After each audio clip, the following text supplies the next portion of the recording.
To understand the decisions President Biden has taken in Afghanistan, we need to understand the decisions taken by his predecessor, Donald Trump. Because in early 2020, the US signed a deal with the Taliban. In Afghanistan, 19 years, going on 20 years, and there hasn't been a moment like this. We've had very successful negotiations. We think they'll be successful in the end. Joe Biden said this deal meant he inherited a stark choice. When I came into office, I inherited a deal that President Trump negotiated with the Taliban. The choice I had to make as your president was either to follow through on that agreement or be prepared to go back to fighting the Taliban in the middle of the spring fighting season. Not everyone accepts this was a binary choice. President Biden has, after all, rapidly reversed or altered a range of Trump policies. Not here, though. So let's look at what the agreement he's followed contains. Back in 2020, Donald Trump's goal was clear. Time to come home, and they want to stop. You know, they've been fighting a long time. Secretary of State Mike Pompeo called it the best opportunity for peace in a generation. And he was present when, on February the 29th last year, the deal between the Taliban and the US was done. Note, also present was the Taliban political chief, Mullah Abdul Ghani Baradar. He was the Taliban official who signed the deal. He'd been released from a Pakistani jail at the request of the US. And this is what was in the deal. First of all, it put a date on the US departure. There would be a full withdrawal of all foreign forces by May 2021, so long as the Taliban kept to its side of things. The date was pushed back by Joe Biden to August, but the deal told the Taliban precisely when the Americans would exit the conflict. In return, the Taliban made a number of commitments. The Taliban agreed to not attack US personnel. It promised to restrict any activity that could threaten the US, including terror attacks abroad. Here's the section in the deal. It reads, the Taliban will not allow any of its members, other individuals or groups, including al-Qaeda, to use the soil of Afghanistan to threaten the security of the US and its allies. The Taliban, in return, got the release of thousands of fighters who were in prison. Here's the text of the deal again. It says the deal commits the Afghan authorities to expeditiously release combat and political prisoners as a confidence-building measure with the coordination and approval of all relevant sides. That was the US effectively agreeing to the release of prisoners in Afghanistan without involving the Afghan government. The prisoners released were fighters and senior figures from an organisation with a long record of killing civilians and restricting women's rights and girls' education.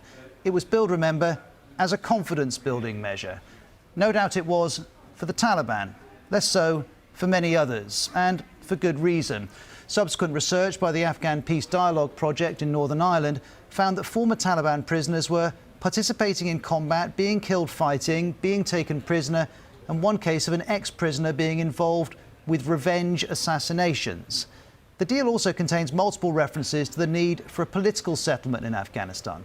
Here's the phrase: a new post-settlement Afghan Islamic government as determined by the intra-Afghan dialogue and negotiations. In other words, a deal between the Taliban and the government. Talks between the two sides did take place last year, but went nowhere. This is the then President, Ashraf Ghani, speaking to the BBC's Lise Doucette about the talks. It takes two parties. We have a sense of urgency. Do you think the Taliban are negotiating in good faith? Well, the jury is out. The President's jury was out. The fact that those talks didn't make any headway is something Mike Pompeo has since picked up on. He told Fox News Sunday the deal obliged the Taliban to engage in meaningful power-sharing agreement talks before we completed our requirement to fully withdraw.